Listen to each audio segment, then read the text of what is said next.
Welcome to the cloud. We've created a force to be harnessed. It defies easy description, but it puts more data at our fingertips than ever before in human history. We're here in the cloud, ready to be unleashed towards problems to solve. Solutions that make the world a better place. Causes that propel humanity forward. The work the world needs that contributes to a higher purpose. Work that is selfless, worthy, not for profit.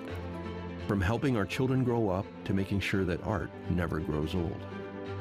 From learning the love songs of the whales to preserving the punk songs of the 80s. From feeding the hungry mouths to feeding the hungry minds. From fighting the change of climate to creating a climate of change.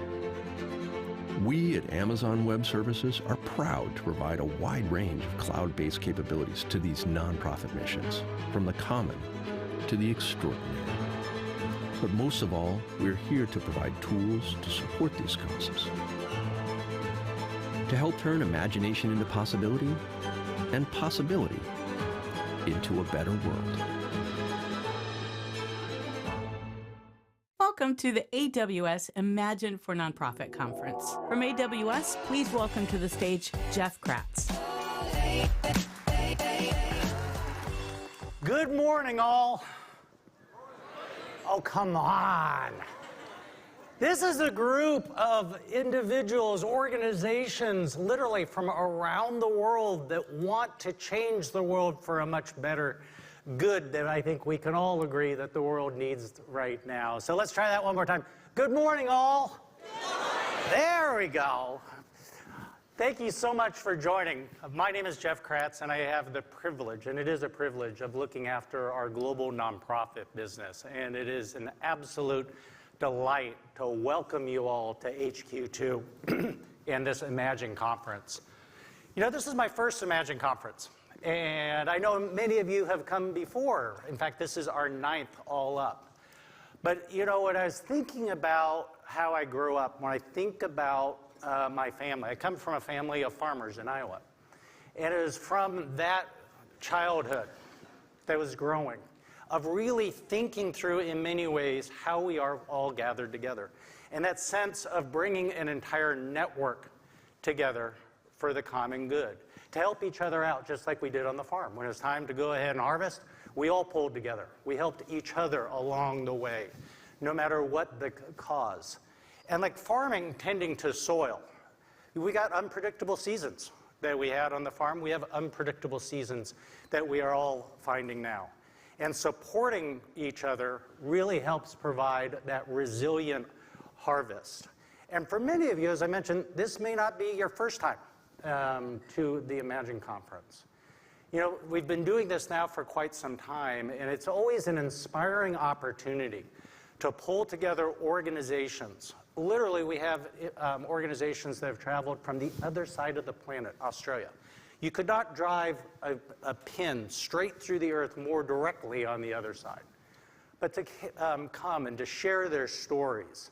And our goal today is to go ahead and not only share these best practices, these stories, the networking opportunities, but to really have that conviction to help each other to drive through whatever your mission goal is. And you're going to hear a number of inspirational stories from here, which has led to speed and scale in so many different ways. Now, in order for this event to be possible, we've had a number of organizations that have helped contribute to make this possible. And I really want to give the opportunity to thank our partners that have helped support, many of them outside here. And it's from fundraising activities to providing security and assurance, grant-making applications. We encourage you to spend the time to get to know them a little bit better. Before we get started too much in the presentation, please join me in a round of applause for our partners and our sponsors for this event.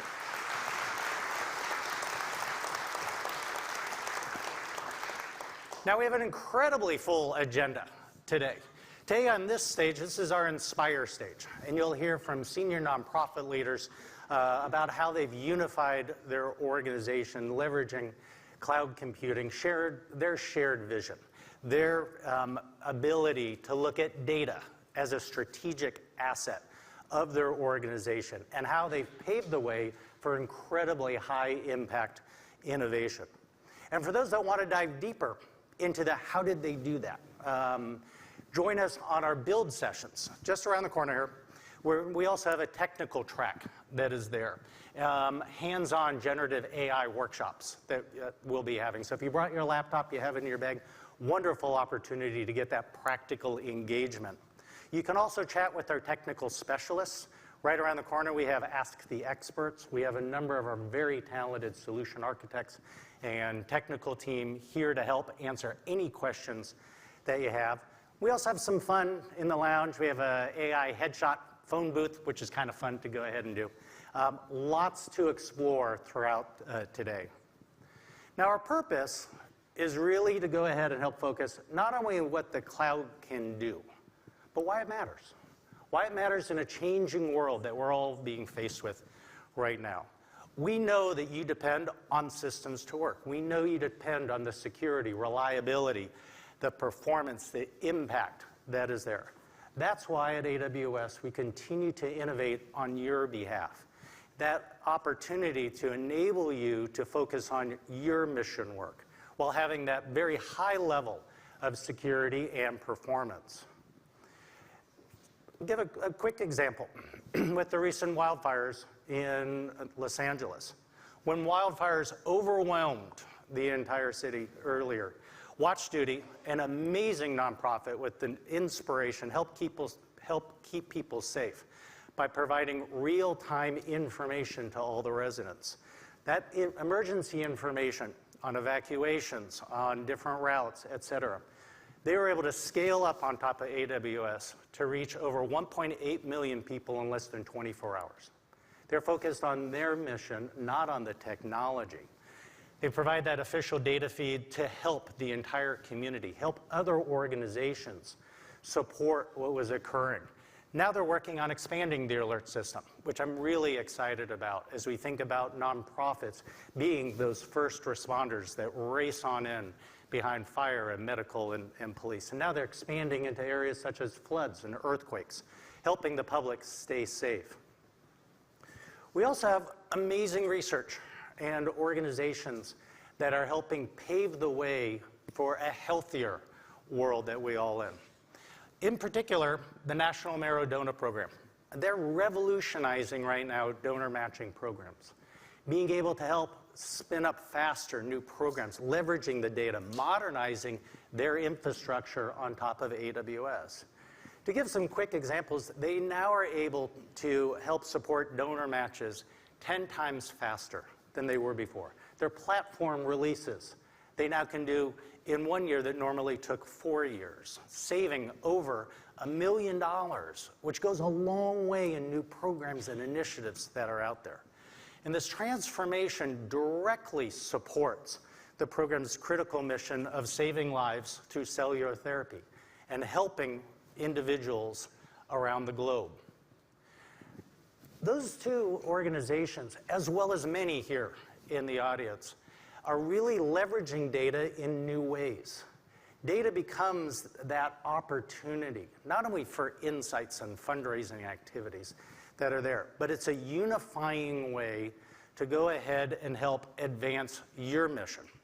Yesterday, we had a number of breakout sessions specifically on the use of data, different nonprofits sharing their best practices and stories. And our goal at AWS is to help each of you unlock the potential of that insight that's in your data, that may be in multiple different locations, ways to harness that through generative AI and answer some of the toughest questions that you're facing. Within that, just to give one example, the American Diabetes Association. This is an amazing statistic they briefed me on the other day. In the US, there are 136 million Americans living with diabetes or pre-diabetes. To give you an idea, that's almost about a third of all Americans that are out there. You know, they were able to unify data from over 15 different websites, stored across multiple programs, as I'm sure many of you have those same challenges. By unifying these into a common data lake format, they were able to go ahead and achieve really a 360-degree view of their community. That's helping them better respond in new programs and initiatives, prevention programs that are out there to help fight, educational efforts, fundraising strategies. And they're taking the steps proactively. What ADA worked through is something that all of you we can help on. Because from that, from donors to volunteers in a myriad of different ways, unlocking the data that you already have and securing it in a challenging world that's out there is different ways that AWS can practically help you advance your mission and stay focused on the mission, not on the undifferentiated IT work. That also provides a better digital experience in so many different ways. And from that perspective, helping to expand out, to get the donations that are needed, to put the donations in the right areas, to have that bigger impact that's out there. Now, these are just a few of the many stories that we're going to tell from this stage here, from the different breakouts. But let's take a moment in the spirit of Imagine to listen to a performance of Wade in Water, a song that has deep meaning and significance to our first guest. Wade in the water, wade in the water, children,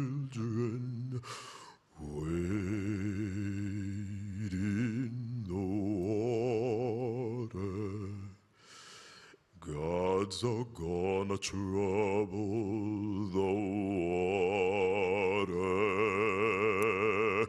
Wade in the water. Wade in the water, children. Wade in the water. Gods are gonna trouble the water. Gods are gonna trouble the water.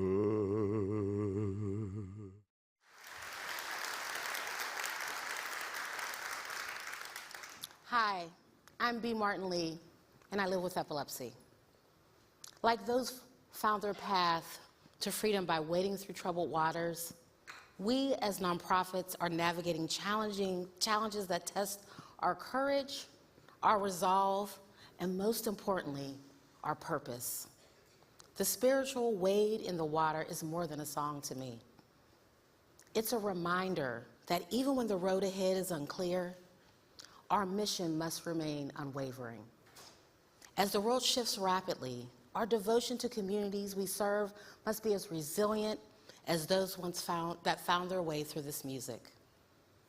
This message still speaks to us, not just as leaders, but as people called to care. Thank you, Dr. DuPont, for that beautiful and moving rendition.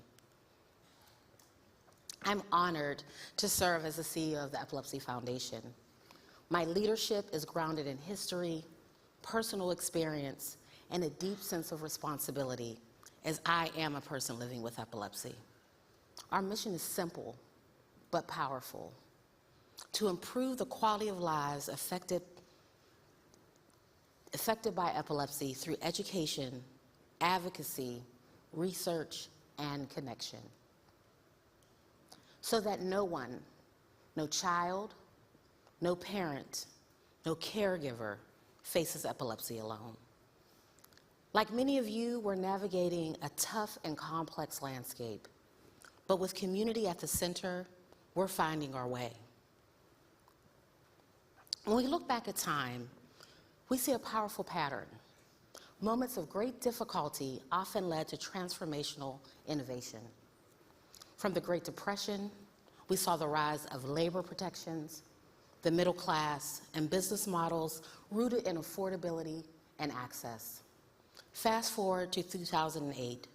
From a financial crisis emerged the gig economy, the shared economy, and models many of us depend on today.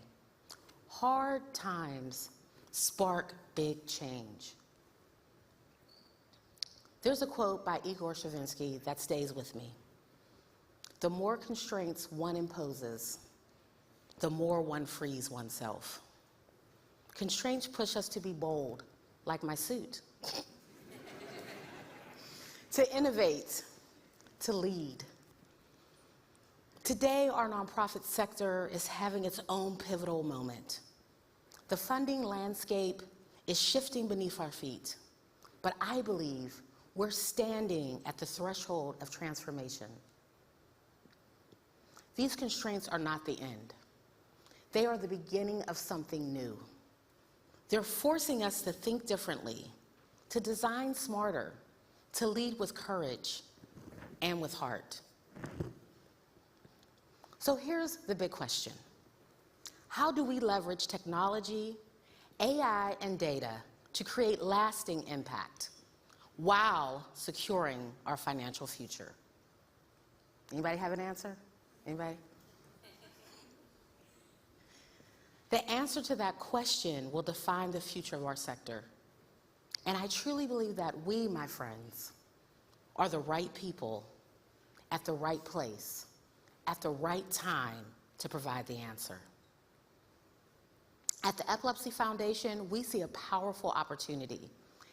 AI and technology just aren't trends. They're tools that help us serve more people more deeply. Let me be clear. We're not talking about replacing the human connection. We're talking about enhancing it. Take our generative AI-powered empathetic chatbot, led by our incredible CTO, David Yost. He's here with me in the pink tie if you want to meet him later. It's not just a tech project. It will be a crucial resource and line of hope for our community. Picture this. It's 3 a.m. A mother sits alone because her child just had another seizure. She needs answers. She has questions, urgent ones. Powered by Amazon Bedrock, our chatbot provides empathetic, real-time, reliable, and verified answers. These curated answers are provided by a physician-led editorial board, right then, not the next day. The results, lower costs for us, and more empowering access for patients. But what excites me most is that this is just more than a success story. It's a sustainable model.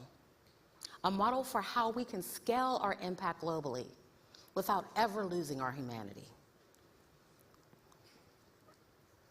Another innovation, Empowered, is a complete reimagining of how we advance epilepsy treatments, therapies, and devices while also securing our financial future. It is data-driven, it is AI-powered, and most importantly, it is patient-centered. It helps accelerate therapy options, and it helps us build sustainable revenue streams. This is mission and sustainability working together. Here's the big insight. I'm gonna let you in on my secret. Well, my team's secret, I should say. That patient-owned medical records that we steward, given to us through consent, are currency. With Empowered, we're stepping away from the old grant-dependent model. Instead, we are creating earned revenue, leveraging our secure patient data through strategic, ethical business partnerships with pharma, biotech, and medtech. And always with the highest standards for protecting patient data, transparency, and adhering to HIPAA guidelines. Empowered is a digital ecosystem. It brings together patient data, clinical trial design, analytics and AI in one powerful platform. And the system gets smarter over time. It helps us turn every interaction into insight and every insight into action. This means better treatments and outcomes in a time frame that matters, that truly change lives. We've identified two powerful revenue streams that advance our mission and keep us financially strong. First, data licensing. We carefully de-identify and tokenize patient data to provide real-world insights from populations that have historically been left out of trials and studies. This helps companies build better treatments, and it accelerates help for those who need it most. Secondly, corporate collaborations. Companies are investing in our platform because it improves their R&D process. They get the insights they need so they can innovate. We are continuously funding to serve more people effectively, right? We're all out here looking for those funds. Why not create them for ourselves? And the great part is every single dollar goes back into our mission, expanding services, upgrading technology, and designing and delivering programs our patients ask for, need, and deserve, not just those services we can get funded.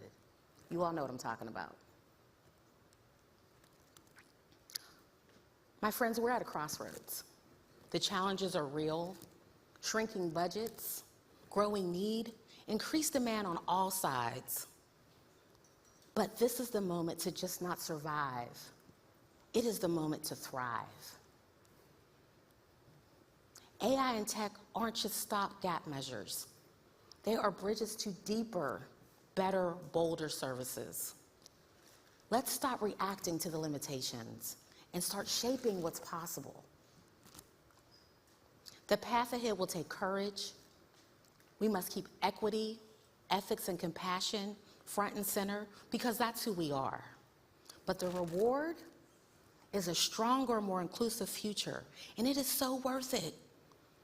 Thanks to my extraordinary leadership team of disruptors, we're building a resilient organization and a seizure-safe society.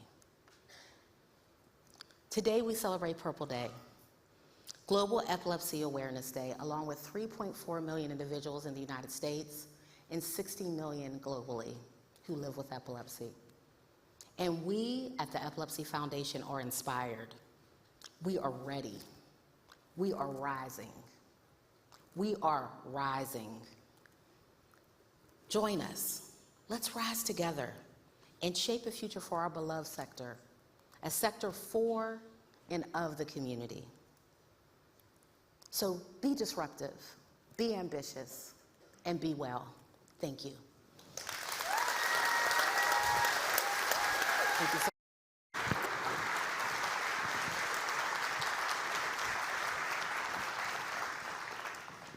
I've had the pleasure of getting to know Bea over the last couple of days and having a dear college friend who is one of the 3.4 million that she cited. You know, they are just such a wonderful, positive force for good that's out there. And I love the story of how they are leveraging technology in so many new ways. That was just absolutely incredible. Thank you, Bea. You know, just as the Epilepsy Foundation is using generative AI to better serve their community, so too are many other nonprofits deploying AI machine learning throughout their operations. Now, a frequent question that I get throughout my world travels has to do specifically on AI, ML, generative AI responsibility. It's a topic that we're going to explore today in many of the different breakout sessions. At the foundation, AWS is committed to responsible and secure design, deployment, and the deployment of those AI solutions out into the marketplace. And they follow against these 8 core dimensions of responsible AI. We believe that that responsibility starts with trust. That trust drives the adoption. That adoption continues to drive the myriad of innovations occurring throughout the marketplace. You know, one inspirational example is Earth Genome. an amazing organization that works with communities around the globe, leveraging the power of artificial intelligence to prevent deforestation caused by environmental crimes. They've been able to publish an Earth Index tool, uses satellite images with AI, user-friendly interfaces, and this tool enables organizations to detect illegal deforestation that's occurring, drug trafficking, logging in indigenous populations and geographies along the world. And this intelligence has been able to help empower journalists, other nonprofits, organizations, to cast a light on this big challenging area, to quickly expose and combat these activities. They're actually going to be presenting later today. If you look on the agenda, they're in definitely one of the sessions that I would recommend coming and hearing their story. Really inspiring journey that they have taken leveraging cloud technology. Another inspiring organization is Who We Play For. Now, I'm sure we've got a number of parents out in the audience, and Who We Play For is an inspiring nonprofit that is working really hard to eliminate preventable sudden cardiac arrest for students and young people. You know, this is an amazing statistic that cardiac arrest is usually caused by an abnormality of the heart, but it's the #1 cause of death on school campuses today. And it's the #1 cause of death of student athletes all up. Who We Play For has built a machine learning model that detects in advance dangerous heart abnormalities with greater accuracy than humans can go ahead and forecast. And their work has helped to ensure that parents and families can watch their children on the playing field and watch them grow up, doing amazing work leveraging the AWS cloud for a greater good. You know, that pursuit of innovation that we all are on is one that often requires guidance and support. And we here at AWS are here to support all of your efforts, no matter what your mission is. Now, funding is one of those key areas that we are hearing more and more and more around the globe. I was just in Australia for quite some time, listening to nonprofits, same issues there.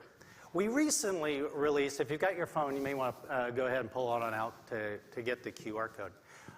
We recently released a new report titled Powering Purpose in Cloud, Funding Cloud Adoption in the Nonprofit Segment.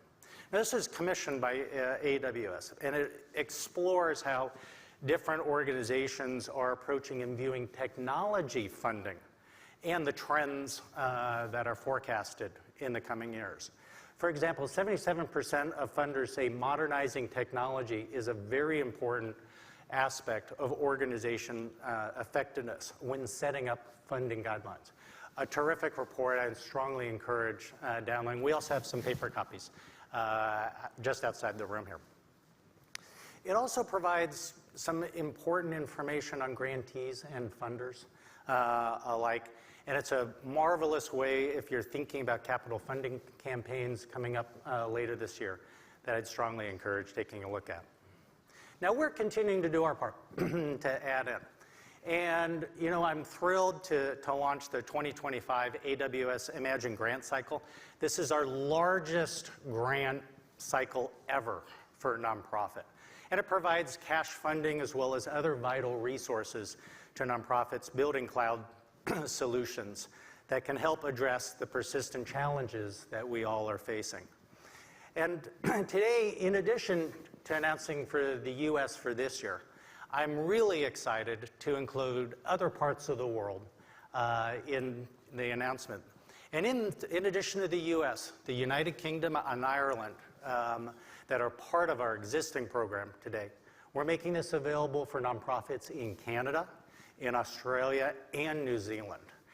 You can download instructions for all of those geographies with the QR code there. And this expansion of the Imagine Grant comes on the heels of our 2024 launch for Pathfinder Generative AI Award.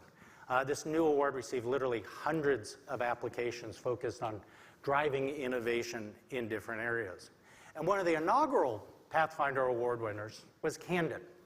An amazing organization that's developed an AI assistant to help nonprofits, staff, and fundraisers access vital funding information, learning resources, research that's out there and available.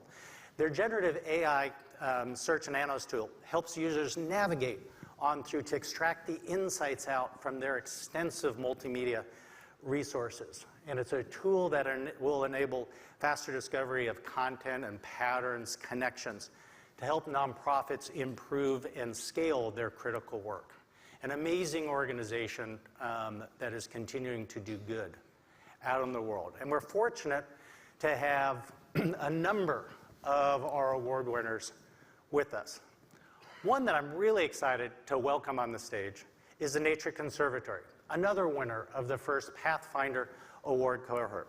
They're here to share a little bit more about their groundbreaking suite of nature-based generative AI tools. Let's learn a little bit more. Have you ever seen it? An ancient forest regaining its strength. A majestic bear free to roam the ice. The rainbow of a renewing reef. Have you ever heard it? Wings returning to their sanctuary. A dance toward home reborn. The thunder of hooves as grasslands regrow. When we give nature a chance, it comes back stronger.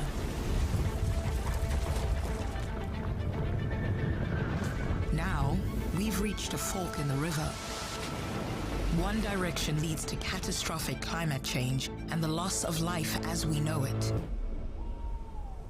Yet nature, speaking in wildfires, rising seas, and mighty winds, asks us to take another direction, toward restoration, resilience, and renewal. From the Nature Conservancy, please welcome to the stage Niraj Swami. Thank you. Good morning. How's everybody doing? I'm Raj. I lead Conservation Tech Strategy and Enablement at the Nature Conservancy, or TNC.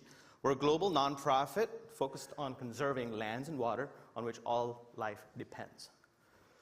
It's over 80 countries and regions and territories around the world. We bank on our people, our staff, our science, and our partners. But today, I really want to talk about AI. I want to talk about AI because it's not new to TNC. We've been measuring impact, understanding the planetary health, help make decisions from raw data for a long time with pure machine learning and data science. With a partner like AWS, we've been able to do that around the world. We also see this wild wave of AI now. So about 2 summers ago, started feeling this generative AI wave. Healthcare, education, I mean, we've seen all those other industries impact. I mean, folks here in the crowd, you probably feel that too. We've seen that at TNC, and we love what it can do. But with this generative AI world that we're in, it feels like a tsunami of ideas and opportunities we can go after, especially globally. How do we get started? Well, about 6 years ago, I joined the Conservancy. Come from the private sector, have been an entrepreneur, a techie for a long time. And the first lesson I learned was it's a network. It's really more than just the science. It's about the people, the places, and the priorities. This interconnected fabric of work happens when all these factors work together. And if we're looking for generative AI or any technology to impact this work, we really need to understand the nuance of where this work happens, how we work with these folks in places with priorities, and go meet them where the work is happening. With generative AI, specifically a cloud-enabled engine like AWS, we really have to think of this aspect of meeting our individuals, our people, and our places where they are. It's that last mile. That's what generative AI has really done for us. It's really accelerated how we draw insight from knowledge. It's reducing that distance between science and action, between what we need to do and how we need to do it, choices and decisions. For us, that carries an extra weight. We have to be very mindful of a few other things beyond just being responsible with it. And so with our partners and this super amazing partnership, we've been able to look at it from a standpoint of 3 key pillars: being responsible with our AI, being climate savvy, and being rapidly experimentative. And why? Well, responsible, as you heard earlier too, we handle a lot of data from around the world about people, communities, places, science. We want to be responsible, secure, safe, and good stewards of that data. Climate savvy because AI brings a lot of potential. Well, along with that comes a huge load on electricity, on energy usage, on water. We want to win the climate game while we innovate. We have a responsibility to do that, but do that rapidly. It can't just be a couple people tinkering with ideas and tech. We really need to put the power rapidly to iterate, ideate, try new things by those scientists, by those conservationists, by our operational staff. And so rapid experimentation is about bringing the cloud to the people that are using these technologies, generating tools and solutions that give them the power to do more at their fingertips. One exciting thing we're working on, we'll be launching this in May, is at the Spheres space in Seattle. So about 7 months ago, we had this idea. I was talking to Howard. We had a brilliant idea about, hey, what if we made this a real thing? Where, imagine walking through this beautiful urban oasis, 40,000 species of plants and trees. What if you could take a picture and immediately see the work TNC is doing around the world to help protect those species? With generative AI, with the power of this collaboration, we have moved at the speed of AI to make that a reality. It's so cool. I'm so excited. It's going to be a real thing. You can snap a picture. It's just amazing to see that AI helps us connect what you see, the work that's happening, the science that's pushing it, the people and the partners that are making it happen thousands of miles away around the world. And that's just the beginning. We're just getting started. We're excited on this relationship. Believe this interconnected fabric of people, places, and priorities can do so much with this partnership, the power of AI, and a little bit more responsibility. Thank you. For our next segment, please give a warm welcome to AWS Vice President of Worldwide Public Sector, Dave Levy.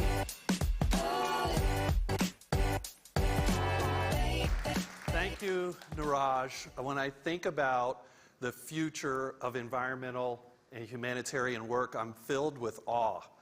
Just sheer awe at how technology can now connect us to decades of collective wisdom and experience. This knowledge was once scattered across continents and generations, but it's accessible now. It's accessible to anyone with a vision to make a difference.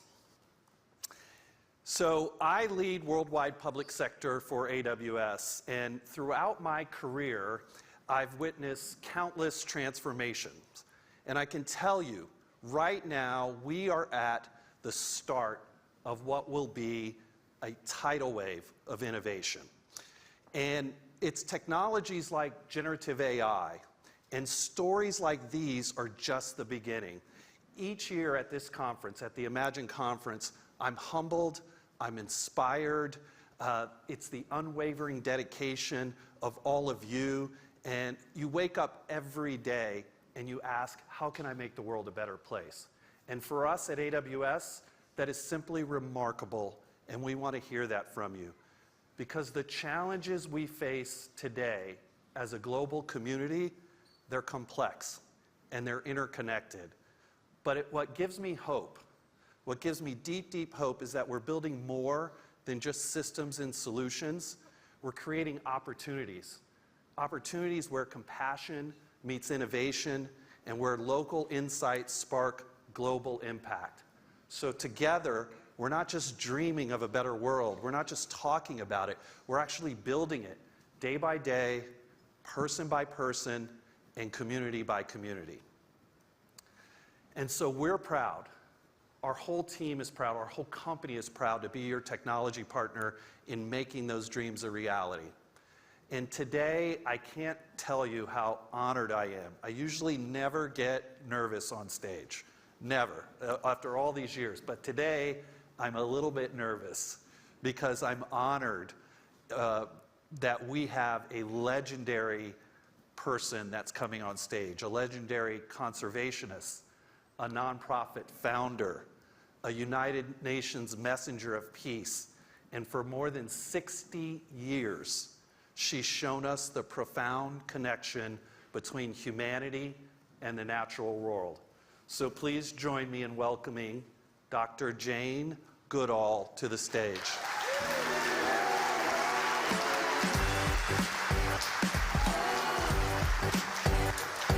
Thank you, Dr. Goodall.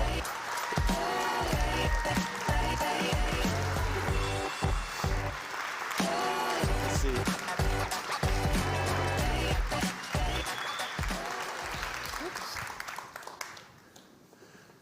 So, as I was kind of alluding to earlier, Dr. Goodall, you're a little bit of a knee knocker for me. The only other individuals that give me knee knocking are my 9-year-old daughters. Make me nervous when they start asking me questions. Well, they're 9. I'm 19. So add a 0. So maybe it's just the 9, but no. Thank you so much for joining us. It's a privilege, and we're honored to have you. And you know, I would think we could go off script and just have a conversation and just talk. So I hope you'll join me in that. That's what I would like. Yeah. You were telling me a story backstage about this particular monkey. So Yes. please tell me the story. Tell us the Okay. story. Mr. H, his name is Mr. H because he was given to me by a man called Gary Horn. And Gary Horn thought he was giving me a stuffed chimpanzee for my birthday 34 years ago. And Gary Horn went blind at 21 in the US Marines, decided he wanted to be a magician. Everyone said, Gary, you can't be a magician if you're blind. The children don't know he's blind. And I guarantee if he was here, you probably would know he was blind either. And he will turn to the children at the end and say, something might go wrong in your life, you never know, never give up, there's always a way forward. Does skydiving, and he taught himself to paint, so he's never seen Mr. H. He thought he was giving me a stuffed chimpanzee, and I said, Gary, I made him hold the tail. Chimps don't have tails. He said, never mind, take him with you, and you know my spirit is always there.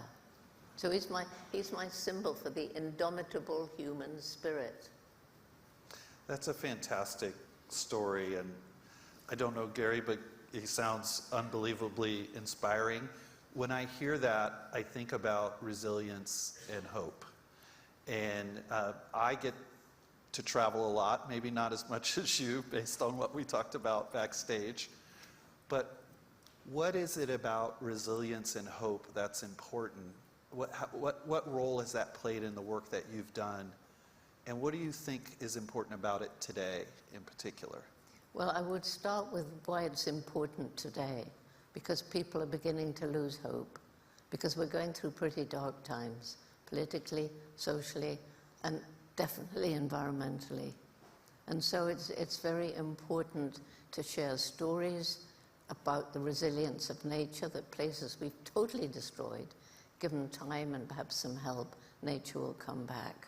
And we have, you know, absolute examples, because Gombe National Park, where I worked with chimpanzees, and we're now in our 65th year, second to one of 2 longest term studies of animals in the world ever. And in 1960, this tiny national park in Tanzania was totally surrounded and part of a great forest. By the mid-1980s, I flew over it. It was a little island of forest, and all around the hills were bare.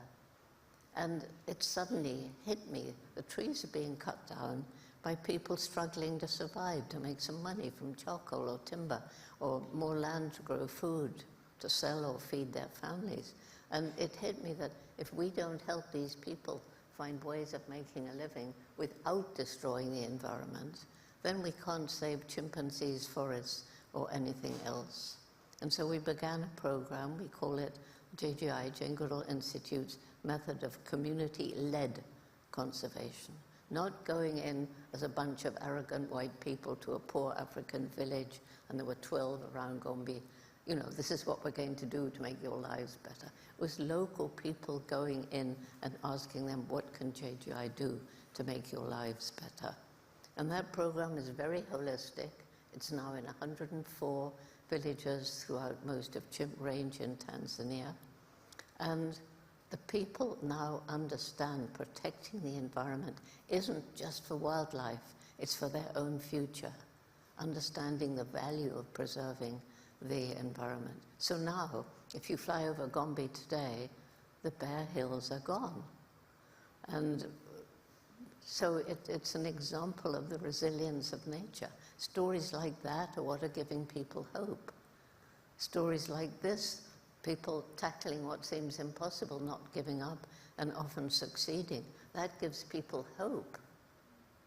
Absolutely. You know, it's interesting in what you said there.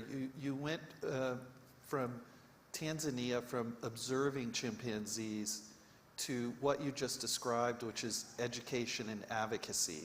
So for those leaders in the room that have a mission, how important, two questions. One, when did you realize, or how did you realize that education and advocacy played such a critical role to your mission? And when did you start to really make that switch? Well, it's something that happened. When I began, I was the only person studying chimpanzees.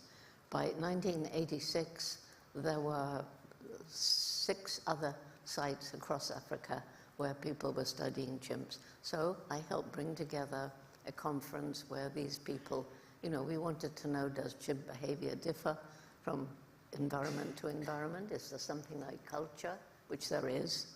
And during that conference, we had a session on conservation.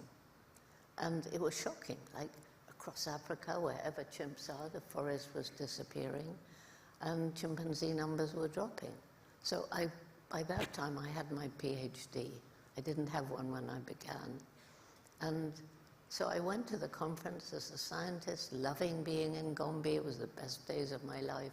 But I left as an activist because I just knew I had to try and do something. I didn't know what to do. But anyway, got some money, went around the different sites and learned a lot about what was the problems faced by chimps. But that's when I began learning about the problems faced by the people.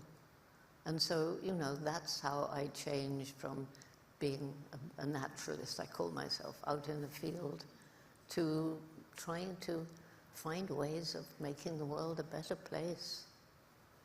Wow, unbelievable. We were talking backstage about technology, and you were having a conversation with another person backstage, and I was eavesdropping. So I'm sorry for that. Well, I'll take care in future. But one of the things I heard in that conversation was really about exactly what you said. You were inspired. You were moved into this activism, and it's really critical that we activate that in young people today.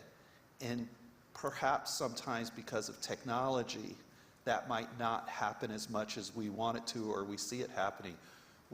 And I almost felt guilty because I used to work for Apple many years ago, and I felt maybe I was part of the problem with these devices. But how do you see technology playing a role? What are the things that are working really well at the intersection of technology and conservationism, and what are the things that are not working well? Well, what's working well is at a certain point in our team at Gombe, a young scientist joined us, Lilian Pintea. He's here somewhere, and there he is.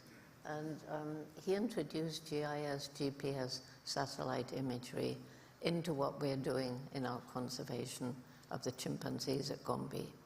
And, you know, gradually as time moved on, introducing other things. So we know technology can be used for camera traps, for audio devices, which I think, Lillian, you said there are about 100 throughout the forest in Gombe, and it captures the sounds of animals at night, and it's led us to find 2 completely new species there. And so technology is really good for that, for measuring the height of trees and the amount of carbon they can capture. And, you know, many other ways that technology can be used. And because the environment is in such a state today, anything that we can use to try and save the environment is important. But it's equally important to have work on the ground. And I think Lillian was the first to say, you know, it's fine to have the satellite imagery and look what it is, but people on the ground, you know, they understand what it's like, and so you mix the 2 together. And it's like joining head with the technology and heart with understanding where you are and what you need and what your children need and how to protect the area. Oh, fantastic. I want to switch gears a little bit and talk about storytelling and the power of storytelling. David Graybeard, a little ironic. I've got a little bit of gray. I tried to shave it today. I can't see it. You should have let it grow. I should have let it grow. But what was the power of that? The power of that experience and the power that the storytelling of that experience, what did it do? What did it do for your mission and for the world? Well, you know, the thing is, and I'm always stressing this, when I went to study chimpanzees, it was because Louis Leakey asked me if I would. I would have studied any animal. From the age of 10, I dreamed I'd go to Africa, live with wild animals, and write books about them. So finally, there I am. I arrive in Gombe National Park, first person ever to try and study wild chimpanzees. And for 4 whole months, 4 months, they disappeared in the forest whenever they saw me. And I only had money for 6 months because I hadn't been to college. And so I was getting increasingly desperate. And then one of them, David Graybeard, very handsome, very calm, he began to lose his fear. And then on this one magical day, I saw him on a termite mound, picking grass stems, carefully inserting them into the burrows into the termite nest, and eating off the termites that were clinging on with their jaws. And I saw him pick leafy twigs and carefully strip the leaves. So he was not only using, but modifying, thus making tools. And at that time, Western science believed humans and only humans used and made tools. And in fact, when I finally got to Cambridge, I was told I'd done everything wrong, that I shouldn't have named the chimps. That wasn't scientific. They should have had numbers. And I couldn't talk about personality, mind, or emotion because those were unique to us. But I'd learned from a teacher when I was a child, and I bet many of you have the same teacher or similar. It was my dog, Rusty. And dogs, cats, rabbits, guinea pigs, birds, horses, I don't care what sort of animal you share your life with, you know perfectly well we're not the only sentient, sapient beings on the planet. And that's led to a whole new way of us and our relationship with animals. That's a remarkable story, one that I grew up hearing. I also want to take away from this conversation that you said he was handsome, so I'll be floating on that for a while. Well, you better let those gray hairs grow then. There are some that worry that these technologies could distance us from nature and what you just described, that observation, that storytelling. And so you've embraced these tools in new ways. So how do you see the technology enhancing the storytelling and our connection and being additive to this rather than a detractor? Well, I think the detraction, which really worries me most, is the use of cell phones and iTablets by small children and watching TV and playing video games. So they're more attached to a screen than to what's going on around them. And I don't know what that's doing to their brains. I'm sure some people are working on it. But, you know, we must protect the natural world. We're part of it and we depend on it for food, air, everything. And until you understand something, you can't really love it enough to want to protect it. So children, you know, actually it's proved, they need the natural world for their good psychological development, and they're not getting it because they're divorced increasingly as they turn to these modern technologies. So, but, you know, using them in the right way, we have to do that too. So to protect the natural world, it takes each one of us understanding that every day we live, we make an impact. And although the impact of one person picking up a piece of litter is nothing in the world, when a few million or a billion people, it makes a huge difference. Yeah. So using technology to better understand the natural world, and in some cases to protect it, like renewable energy and so on, you know, that's the good part. The bad part is divorced from nature, so we don't understand it, and then we don't care. Yeah. You talked about, in your career, you've taken ideas that were, you know, you described it, ideas that were once, and notions that were once not very well understood or even considered, and you've introduced those in a way that have shifted the entire world's paradigm on your work. How do you see leaders, what feedback and what suggestions do you have for leaders in this room who have big ideas and big insights, but they still need to maintain the mission of what they're doing as nonprofit leaders and not get subsumed by some of the things we're talking about? What would be your advice to these leaders? Well, I think, first of all, you really have to believe in your mission. I mean, I know some people become leaders in a certain thing because they want a job, and that, you know, it's okay and they can do it. But you need passion. You need to be pretty sure, having really thought it through, that the road you're on is a good road. And then you need to convince them, partly with arguments from your brain that this is a good thing to do, but also you need to involve your heart. Compassion and love come into it.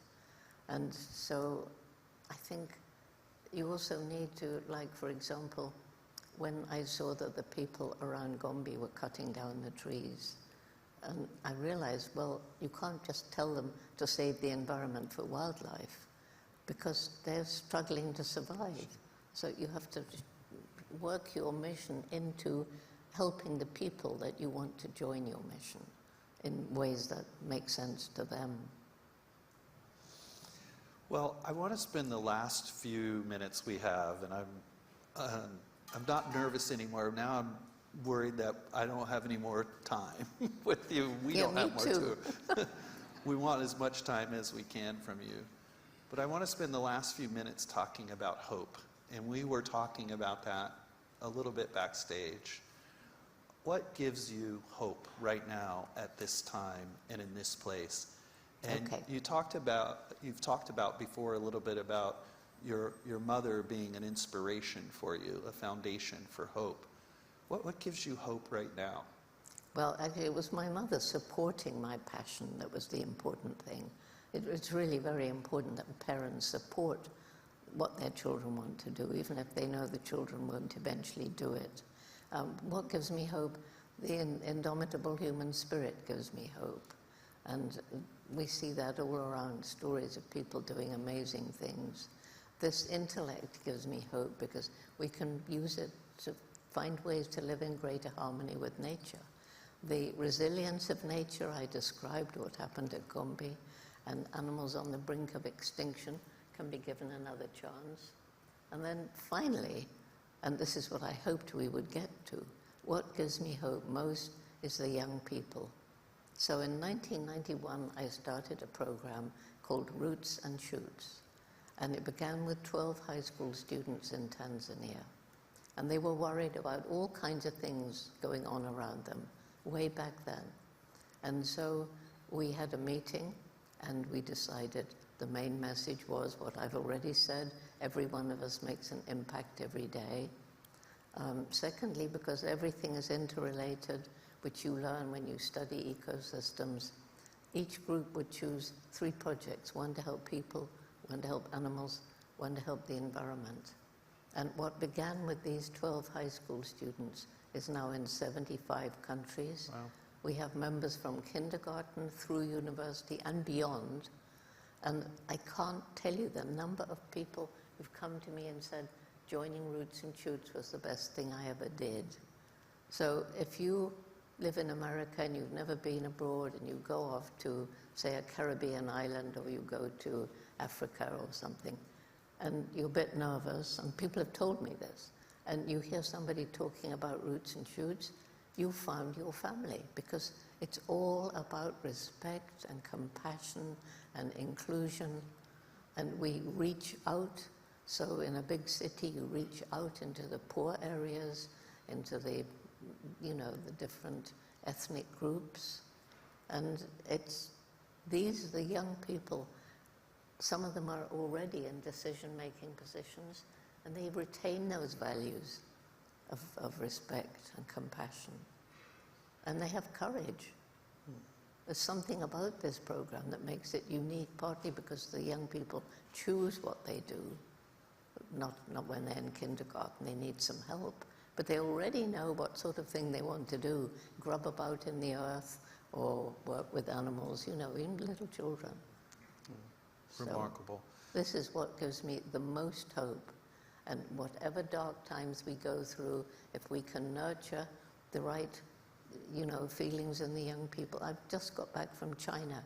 We have over 1,500 active Roots and Shoots groups across the country. Remarkable. Well, thank you, Dr. Goodall. Your words, your time, your energy, your impact, it's inspiring, it's elevating. And we were honored to have you, and I hope we get to spend more time with you and in the future, and you'll come see us again. Thank you so much. And I couldn't do it without the JGI team. Yeah. All over the world, 25 officers and amazing teams of people everywhere. Yeah. A little bit damaged by the recent USAID cuts, but Sure. Sure. Yeah. Thank you so much, and I'll let that gray grow in. yeah, you let it grow in. Okay.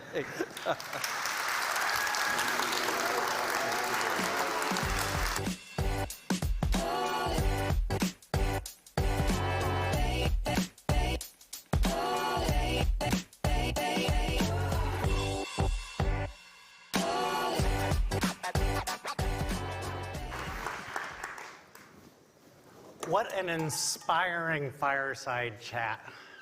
One of hope, one of courage, one of conviction, and one of call of action that at least I was listening on into, of thinking about all the different ways that together we can go ahead and have just such a profound impact of good out there. I encourage all of you to carry that momentum.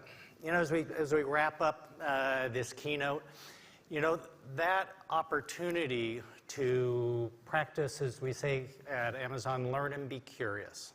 That opportunity to get to know each other more during the course of today's sessions, to listen in to the inspiring stories that you'll hear here on the Inspire stage, on the Build stage, to ask lots of questions, because these opportunities help all of us transform the work into a much greater good that's out there.